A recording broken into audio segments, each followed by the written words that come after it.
નમસ્કાર વિદ્યાર્થી મિત્રો। તો ચેપ્ટર નંબર 5 આપણે અને ચેપ્ટર નંબર 5 માં ગતિના નિયમો પર આધારિત આપણી ચર્ચા, જેમાં ખાસ થિયરીમાં ન્યૂટનનો પ્રથમ, બીજો અને ત્રીજો નિયમ સૌથી અગત્યનો, જે આપણે મગજમાં માઇન્ડમાં એકદમ ક્લિયર હોવો જરૂરી। વેગમાન સંરક્ષણ, આભાસી બળ, ઘર્ષણ અને પરિણામી બળ, બળોનું સંતુલન પર આધારિત આપણી ચર્ચા। ટૂંકમાં છે આપણે પ્રથમ, પહેલો, બીજો અને ત્રીજા નિયમની આસપાસ જ છે આખું ચેપ્ટર આપણે પસાર થશે। એટલા માટે એને ગતિના નિયમો એટલે કે આપણે પહેલો, બીજો, ત્રીજો નિયમ આપણે છે। તો ભાઈ પહેલાં જડત્વની વાત આવશે। પદાર્થ પોતાની અવસ્થા આપમેળે ફેરફાર કરી શકતો નથી, એના આ પદાર્થના ગુણધર્મને પદાર્થનો જડત્વનો ગુણધર્મ કહેવાય।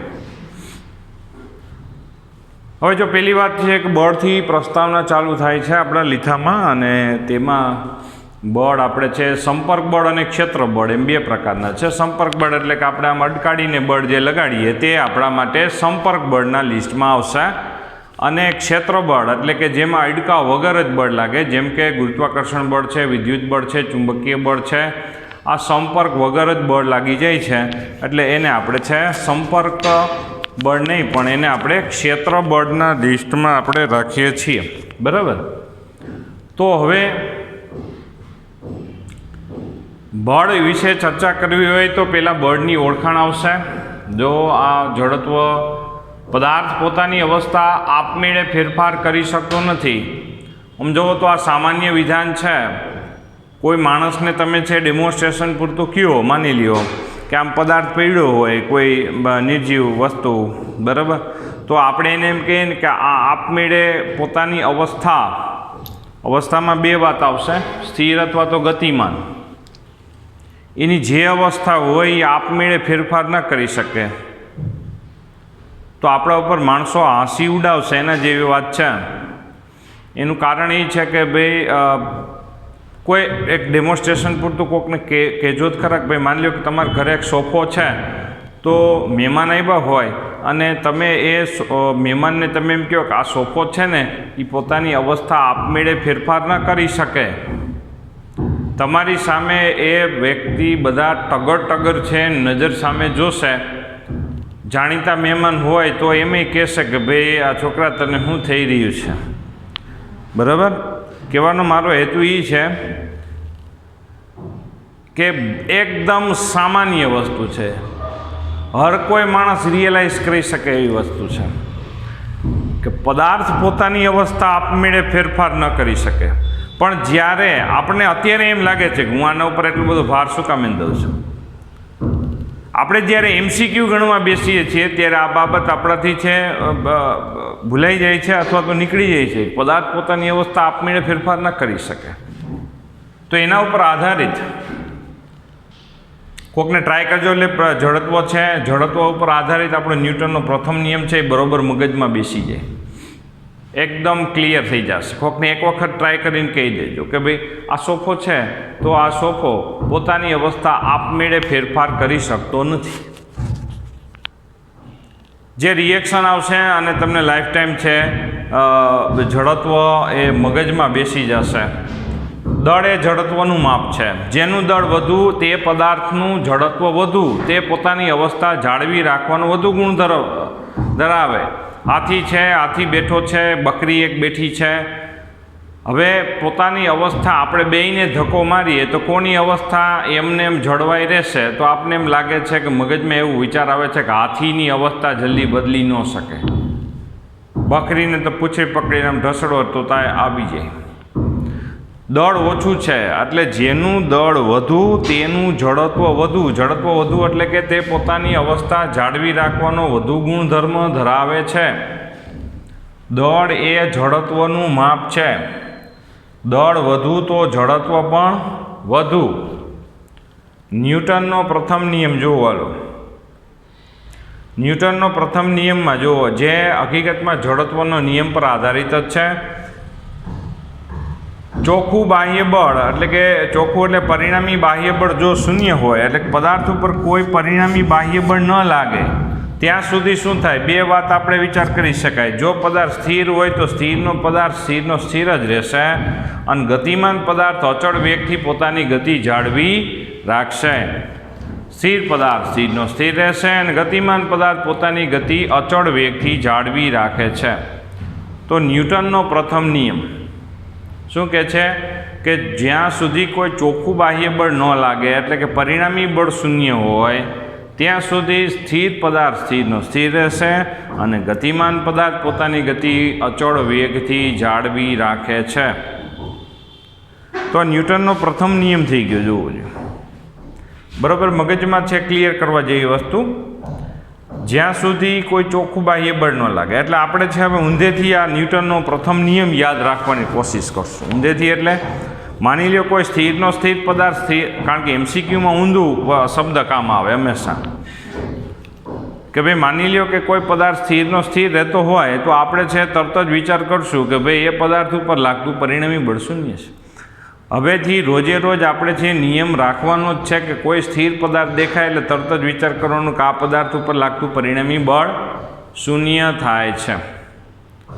કોઈ પદાર્થ જો અચળ વેગથી ગતિ કરતો હોય, ગતિમાન પદાર્થ જો અચળ વેગથી ચાલ્યો જતો હોય તો તરત જ વિચાર કરવાનું કે આના ઉપર પરિણામી બળ શૂન્ય છે. કારણ કે અચળ વેગથી એટલે કે જે પોતાની ગતિમાન અવસ્થા બદલી ન શકતો પદાર્થ આપમેળે પોતાની અવસ્થા બદલી ન શકે, પદાર્થની એવી ખબર ન પડે. એના માટે તમારે જો અવસ્થા બદલાવી હોય તો એની હંમેશા બળ લગાડવું પડે. બળ લાગે એટલે અવસ્થા બદલે. એટલે કે સ્થિર પદાર્થ હોય, બળ લાગે તો ગતિમાન થાય, અને ગતિમાન હોય અને જો બળ લાગે તો તેના વેગમાં એટલે ગતિમાં ફેરફાર થાય. ત્યાર પછી ન્યૂટનનો બીજો નિયમ. બીજો નિયમ એટલે બળનું મૂલ્ય દર્શાવશે. પ્રથમ નિયમે માત્ર બળની ઓળખાણ હતી. બળની ઓળખાણ હતી, ધારો કે ઓળખાણ આપવી હોય તો આમે આપી શકાય બળની. જો પછી બીજા નિયમ પર આગળ વધીએ કે બળ એવું છે, બળની ઓળખાણ આપવી છે આપણે, બળની વ્યાખ્યા આપી છે કે બળ તો એવું છે કે જો ન લાગે એટલે કે એનું પરિણામી બળ શૂન્ય હોય. બળ તો એવું છે કે જે ન લાગે તો સ્થિર પદાર્થ સ્થિર રહે છે અને ગતિમાન પદાર્થ પોતાની ગતિ અચળ ઝડપથી અચળ વેગથી જાળવી રાખે છે.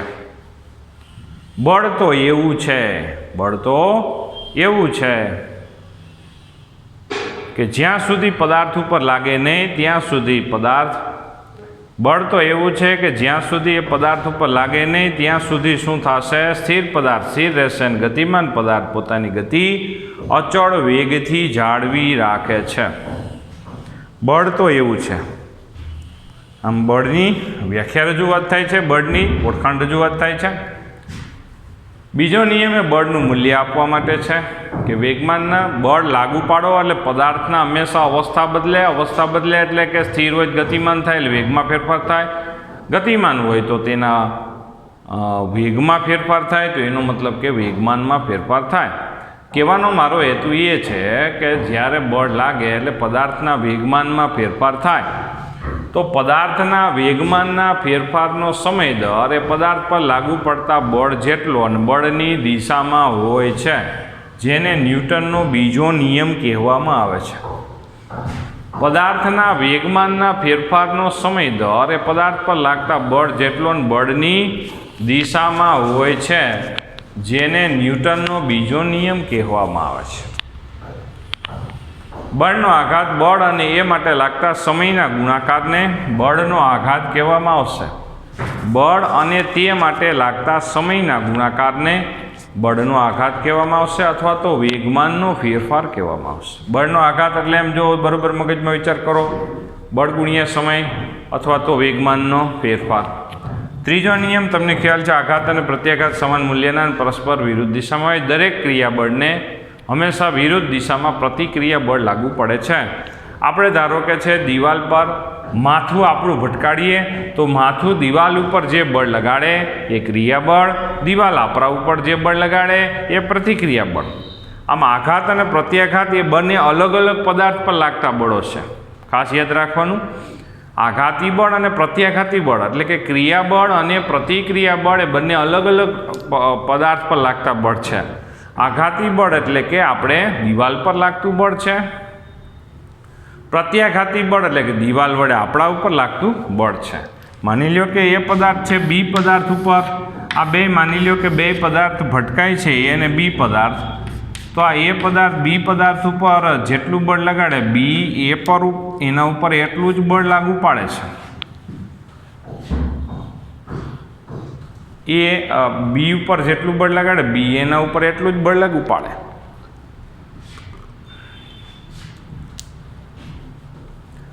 તો અહીંયા ન્યૂટનનો ત્રીજો નિયમ, ત્યાર પછી વેગમાન સંરક્ષણનો નિયમ છે. વેગમાન સંરક્ષણનો નિયમ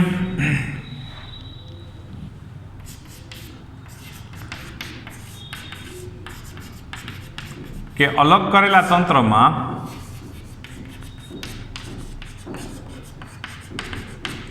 જો અલગ કરેલું તંત્ર હોય, અલગ કરેલા તંત્રમાં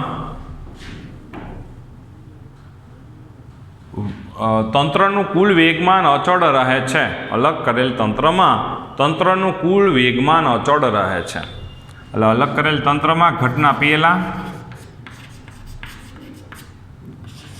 અને ઘટના પછી કુલ વેગમાન અચળ રહે છે. ઘટના પહેલા કુલ વેગમાન અને ઘટના પછી કુલ વેગમાન અચળ રહે છે. ધારો કે આપણે છે આ બંદૂકમાંથી ગોળી છૂટતી હોય તો ગોળીને જેટલું વેગમાન મળે સામે રાઇફલને પણ એટલું જ વેગમાન પ્રાપ્ત થશે. અહીંયા સ્મોલ એમ એટલે ગોળીનું દળ છે, વી એટલે ગોળીનો વેગ છે. રાઇફલનું દળ કેપિટલ એમ અને રાઇફલને વિરુદ્ધ દિશામાં મળતો વેગ એ કેપિટલ વી. ટૂંકમાં છે સમાન વેગમાન પ્રાપ્ત થાય એવી આપણે વાત કરી શકીએ. ત્યાર પછી જો થિયરીમાં આગળ વધીએ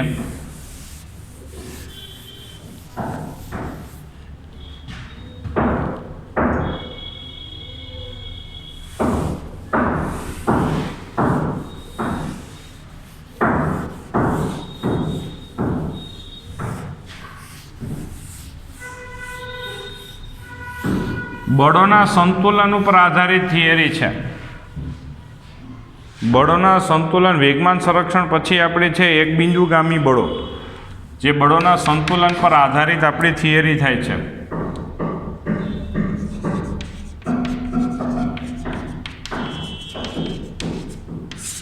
બળોના સંતુલન પર આધારિત આપણી થિયરી. બળોનું સંતુલન એટલે કે જ્યારે કોઈ પદાર્થ ઉપર લાગતા બધાય બળોનું પરિણામ શૂન્ય હોય. ક્યારે હોઈ શકે કે જો બધાય બળો એક બિંદુગામી બળો હોય. એક બિંદુગામી બળો એટલે કે બધાય બળોની કાર્યરેખા એક જ બિંદુમાંથી પસાર થતી હોય તો આવા બળોને એક બિંદુગામી બળો કહેવામાં આવે છે. માની લો કે આ F1 છે, આ બીજું બળ F2 છે, આ બે બળો એક બિંદુગામી છે, એક જ બિંદુ ઉપર લાગુ પડે છે. જો આ બે બળના નો સદિશ સરવાળો જો શૂન્ય થતો હોય તો આ બળો સંતુલિત બળો એટલે કે જેમાં સંતુલિત બળો લાગુ પડે છે એમ આપણે વિચાર કરી શકાય. F1 = -F2 એટલે એનો મતલબ કે જો બે બળોનું પરિણામ શૂન્ય હોય તો આ બે બળો સમાન મૂલ્યના અને પરસ્પર વિરુદ્ધ દિશામાં હોય તો જ પરિણામ શૂન્ય થઈ શકે. ત્યાર પછી આપણે બીજું એક જો આમાં કે જો પરિણામી બળ શૂન્ય હોય તો બધા બળોના x પરના ઘટકોનો સરવાળો, દરેક બળના y પરના ઘટકોનો સરવાળો અને દરેક બળના z પરના ઘટકોનો સરવાળો પણ શૂન્ય પ્રાપ્ત થાય. તો અહીંયા છે આપણા માટે જોવું જોઈએ. અહીંયા જો તમે વિચાર કરો તો ધારો કે ત્રણ બળો છે F1, F2 અને F3. આ ત્રણેય બળોનું પરિણામ છે શૂન્ય પ્રાપ્ત થઈ શકે. ત્રણેય બળોનું પરિણામ શૂન્ય પ્રાપ્ત થઈ શકે. ક્યારે? કે જો ત્રણેય બળોનો સદિશ સરવાળો શૂન્ય થાય. ક્યારે થાય? કે જો આવી રીતે આ બે બળો F1 અને F2 સમાંતર બળ ચતુષ્કોણના નિયમ પ્રમાણે જો આ બેયનું પરિણામી બળ એ F3 જેટલું ને એનાથી વિરુદ્ધ દિશામાં હશે, એટલે કે આવી રીતે આપણે વિચાર કરી શકાય કે જો ત્રણેય બળોનું પરિણામી બળ શૂન્ય હોય, આ F1 F2 અને F3, F3ને આપણે બાજુ લઈ જાઓ તો માઇનસ F3 થઈ જાય, એટલે F1 અને F2 સમાન મૂલ્યના પરસ્પર વિરુદ્ધ દિશામાં. ઘર્ષણ એ હંમેશા ગતિનો વિરોધ કરતું પરિબળ છે, એટલું યાદ રાખી લ્યો. ઘર્ષણ બળ માટે સમીકરણો છે F બરાબર μn, એના લંબબળ છે. હવે જો હમણાં જે આપણે બળોના સંતુલનની વાત કરીને તેના ઉપર આધારિત આપણી પાસે એક MCQ જોવો જોઈએ. એક સરસ મજાનો જો MCQ છે, લગભગ 120 નંબરનો MCQ છે. આ 120 નંબરના MCQમાં F1 F2 અને F3 ત્રણ બળો m દળવાળા પદાર્થ ઉપર લાગે છે, એવી રીતે કે જ્યારે F2 અને F3 એકબીજાને પરસ્પર લંબ છે. આ F2 બળ છે અને બીજું બળ છે તે F3 બળ છે. આ બે પરસ્પર લંબ રૂપે છે અને તે કોણ સ્થિર રહે છે. બરોબર યાદ રાખો, ત્રણ બળ લાગે છે અને પદાર્થ સ્થિર રહે છે. તો એનો મતલબ એવો થયો કે ત્રીજું બળ કઈ દિશામાં લાગતું હશે? જો આવી રીતે ત્રીજું બળ એ આ બેયના પરિણામની વિરુદ્ધ દિશામાં લાગતું હશે, તો જ આ ત્રણેયનું પરિણામ શું થાય? શૂન્ય થાય. આ છે આપણા માટે શું થઈ ગયું? F2 vector plus F3 vector થયું. જોજો બરોબર. જો કણ સ્થિર રહેતો હોય, પદાર્થ સ્થિરનો સ્થિર રહેતો હોય, તો એનો મતલબ એવો થયો કે F1 F2 અને F3 આ ત્રણેય બળનો સદિશ સરવાળો શૂન્ય થતો હોય. કારણ કે ન્યૂટનનો પ્રથમ નિયમ, જ્યાં સુધી પરિણામી બળ શૂન્ય ત્યાં સુધી પદાર્થ સ્થિર રહે. તો અત્યારે રકમમાં જો હમણાં જ મેં કીધું હતું કે MCQમાં કામ શું આવશે કે ઊંધું કામ આવશે. ન્યૂટનનો પ્રથમ નિયમ કે જો પદાર્થ સ્થિર હોય તો આપણે વિચાર કરી લેવાનો કે એના ઉપર લાગતું પરિણામી બળ શૂન્ય છે. તો એનો મતલબ એવો થયો કે F2 vector plus F3 vector is equal to minus F1 vector. આ F1 ને આપણે આ બાજુ લઈ જાઓ, માઇનસ F1 વેક્ટર થાય. તો એનો મતલબ એવો થયો કે F2 vector plus F3 vector, F2 vector plus F3 vector, એટલે એનો મતલબ એવો થયો કે અહીંયા F2 vector plus F3 vector, આ F2 અને F3 આ બે સમાન મૂલ્યના છે. ટૂંકમાં આ બેયનું મૂલ્ય અને આ F1નું મૂલ્ય બે સમાન છે અને પરસ્પર વિરુદ્ધ દિશામાં માઇનસ નિશાની એવું સૂચન કરે. અત્યાર સુધી MCQ બહુ સામાન્ય આપણે દેખાય છે. એટલે ટૂંકમાં F2 પ્લસ F3નું મૂલ્ય અને F1નું મૂલ્ય બે સમાન હશે. હવે જો 120 નંબરના MCQમાં આગળ શું કીધું છે કે F1 બળ દૂર કરી નાખવામાં આવે તો કણનો પ્રવેગ કેટલો થાય? તો F1 બળ દૂર કરી નાખો બે જ બળ વધે, F2 પ્લસ F3. તો પ્રવેગ બરાબર પરિણામી બળ ના છેદમાં દળ થાય. પ્રવેગ બરાબર પરિણામી બળના છેદમાં દળ થાય. જોજો બરાબર. તો તમે સમજી શકો કે આવો ઓપ્શન કે ક્યાંય છે જ નહીં. તમે જુઓ, પેલી નજરે આપને MCQ ખોટોય લાગે, પણ હકીકતમાં શું થયું તમે જોવો જોઈએ. આ F2 પ્લસ F3ના મૂલ્ય, ધારો કે F2 પ્લસ F3નું મૂલ્ય 10 છે, તો F1નું મૂલ્ય કેટલું હશે? 10 હશે. તો આ 10ની જગ્યાએ હું આમ 10 લખી નાખું તો કોઈ વાંધો ન આવે. જવાબ આવશે F1ના છેદમાં m. અત્યારે 4 ઓપ્શનમાંથી પસંદ કરીએ તો, કારણ કે જવાબમાં આ લખ્યું છે, આ આવશે. ફરીથી ત્રણ બળ લાગે છે, ત્રણેય બળ લાગવાથી પદાર્થ સ્થિર છે. હવે જ્યારે ત્રણેય બળમાંથી એક બળ F1 બળ હટાવી લેવામાં આવે છે, F1 બળ હટાવી લેવામાં આવે છે, ત્યારે છે આ ત્રણ બળો જે છે માંથી બે જ બળ વધ્યા, F2 અને F3. બે જ બળ વધ્યા, તો એનો મતલબ એવો થયો કે આ ઓપ્શન આવવો જોઈએ, F2 plus F3 mode of F2 plus F3 upon M. આ ઓપ્શન આવવો જોઈએ, પણ હકીકતમાં એવો ઓપ્શન તો હતો નહીં. પણ F2 પ્લસ F3નું મૂલ્ય એ આપણને ખબર હતી F1 જેટલું જ હતું. F1 બાય m લખીએ તોય પણ કંઈ વાંધો આવશે નહીં. બહુ સરસ મજાનો જો MCQ છે. ત્યાર પછી બીજા નાના નાના MCQ છે, તમે જોવો જોઈએ. 23મા નંબરનો MCQ છે કે 1000 કિલોગ્રામ કારને 500 ન્યૂટન ધક્કો મારતા રસ્તા પર અચળ ઝડપથી ગતિ કરે છે. જો ન્યૂટનનો પ્રથમ નિયમ બહુ મહાન વસ્તુ છે. 500 ન્યૂટન ધક્કો મારવામાં આવે છે ને ત્યારે આ અચળ ઝડપથી ગતિ કરે છે. અચળ ઝડપ હમણાં જ લખ્યું હતું કે જો સ્થિર પદાર્થ સ્થિર હોય અથવા તો ગતિમાન પદાર્થ અચળ વેગથી અચળ ઝડપથી જતો હોય તો તેના ઉપર લાગતું પરિણામી બળ શૂન્ય હોય. પરિણામી બળ શૂન્ય હોય તો એનો મતલબ કે આના ઉપર વિરુદ્ધ દિશામાં હજી કોઈ 500 ન્યૂટનની બળ લગાડતું હોવું જોઈએ, એટલે પરિણામી બળ શૂન્ય થતું હોય. હવે જ્યારે આપણે આ પદાર્થ ઉપર જે ગતિનું કોઈ અવરોધક બળ હશે આપણને ખબર નથી, જ્યારે આ પદાર્થ ઉપર 1000 ન્યૂટન જેટલું બળ લાગુ પડે ત્યારે છે એની ગતિ અવરોધક બળ 500 ન્યૂટન લાગુ પડશે.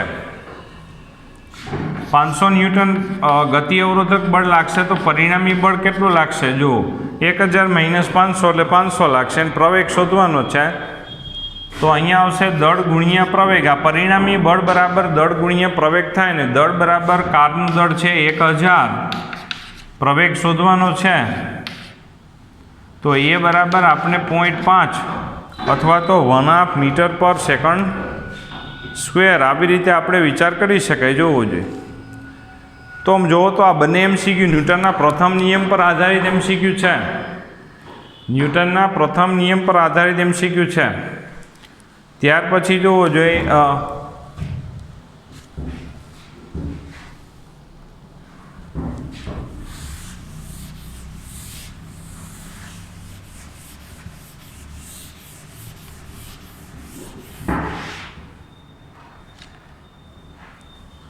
47 નંબરનો MCQ 9.8 વજન. કોઈનું વજન 9.8 ન્યૂટન છે. વજન એટલે કે m×g. આપણા ઉપર લાગતા ગુરુત્વાકર્ષણ બળને વજન કહેવામાં આવે છે.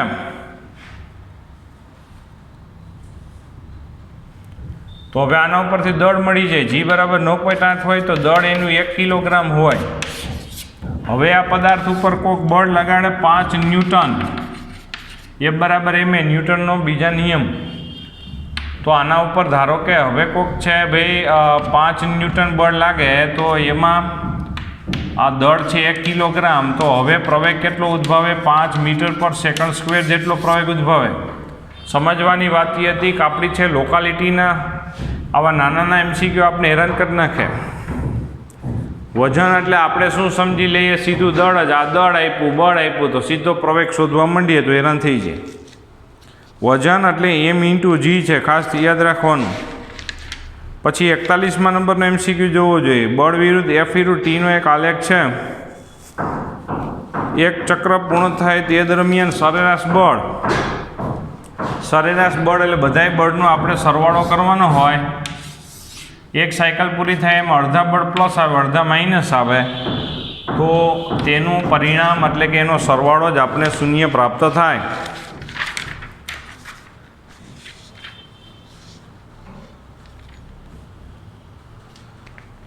ત્યાર પછી જોવો જોઈએ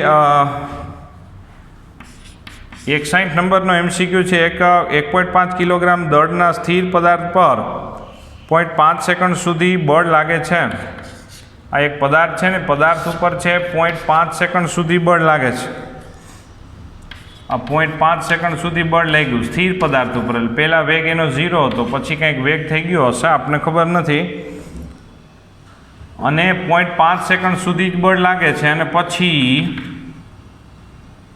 પછી બળ લાગતું બંધ થઈ જાય છે. બળ લાગતું બંધ થઈ જાય તો પદાર્થ ન્યૂટનના પ્રથમ નિયમ પ્રમાણે એ પોતાની ગતિ અચળ વેગથી જાળવી રાખે છે અને 2 સેકન્ડની અંદર એ 5 મીટર જેટલું અંતર કાપે છે.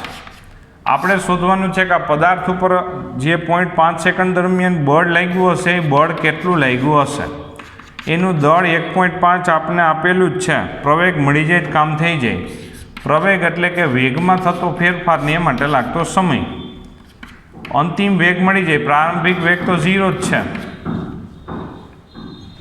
પ્રારંભિક વેગ તો 0 જ છે, અંતિમ વેગ મળી જાય એટલે અંતિમ વેગ શોધવા માટે આ ડેટા છે. અહીંયા બળ નથી લાગતું એટલે પદાર્થ અચળ ઝડપથી ગતિ કરે છે. અચળ ઝડપથી ગતિ કરે તો ઝડપ બરાબર કાપેલું અંતરના છેદમાં સમય એટલે 5/2 તો પ્રવેગ મળી જશે. જો v બરાબર 5/2 અને અહીંયા આવશે આ 1/2 એટલે પ્રવેગ આવી ગયો 5. તો પ્રવેગ 5 હોય તો 5 ગુણ્યા 1.5 એટલે આપણને છે બી જવાબ 7.5 ન્યૂટન આપણને મળી જશે. જો આ થઈ ગયું. પછી તમે જોવો જોઈએ આમાં આલેખ ઉપર આધારિત છે.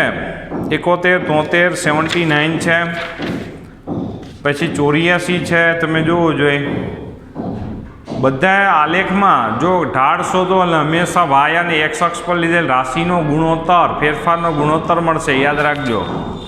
અને ક્ષેત્રફળ શોધો એટલે તમને હંમેશા વાય અને એક્સ અક્ષ પર લીધેલ રાશિનો ગુણાકાર મળશે. બરાબર, યાદ રાખજો. માની લો કે 84માં નંબરનો MCQ છે તો તેમાં F વિરુદ્ધ T નો આલેખ છે. જો એક ડેમોન્સ્ટ્રેશન પૂરતો આપણે જોઈએ. બળ વિરુદ્ધ સમયનો આલેખ છે. આપણને એમ કીધું છે કે 10 સેકન્ડમાં પ્રાપ્ત કરેલ ચોખ્ખું વેગમાન એટલે વેગમાનનો ફેરફાર શોધવાનો કીધો છે. તો હમણાં જ આપણે લખ્યું હતું કે વેગમાનનો ફેરફાર એટલે કે બળ ગુણ્યા સમય. બળ ગુણ્યા સમય એટલે આલેખનું ક્ષેત્રફળ શોધી લેવાનું 10 સેકન્ડમાં. એટલે આનું ક્ષેત્રફળ શોધી લ્યો એટલે એ આપણને પ્રાપ્ત કરેલો વેગમાન અથવા વેગમાનનો ફેરફાર. એમાં બે ત્રિકોણ છે ને એક લંબચોરસ છે એટલે તમને છે વેગમાનનો ફેરફાર મળી જશે એકદમ ઇઝીલી. અહીંયા 20 ન્યૂટન અહીંયા આપણે દર્શાવવાનું થશે. જોજો બરાબર, અહીંયા 20 ન્યૂટન લખી નાખજો એટલે તમને ખ્યાલ આવે.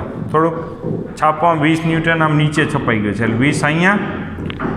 બાકી બધા ડેટા છે જ. ત્રિકોણ માટે 1/2 પાયો ગુણ્યા વેધ, લંબચોરસ માટે લંબાઈ ગુણ્યા પહોળાઈ કરી નાખશું એટલે થઈ જાય. તો અહીંયા સુધી રાખશું. આવતા વખતે આપણે છે MCQ અને થિયરી ઉપર આધારિત આગળ ચર્ચા વધારીએ છીએ. બીજા કોઈ પણ ડાઉટ્સ હોય તો વોટ્સઅપમાં મૂકતા રહેજો.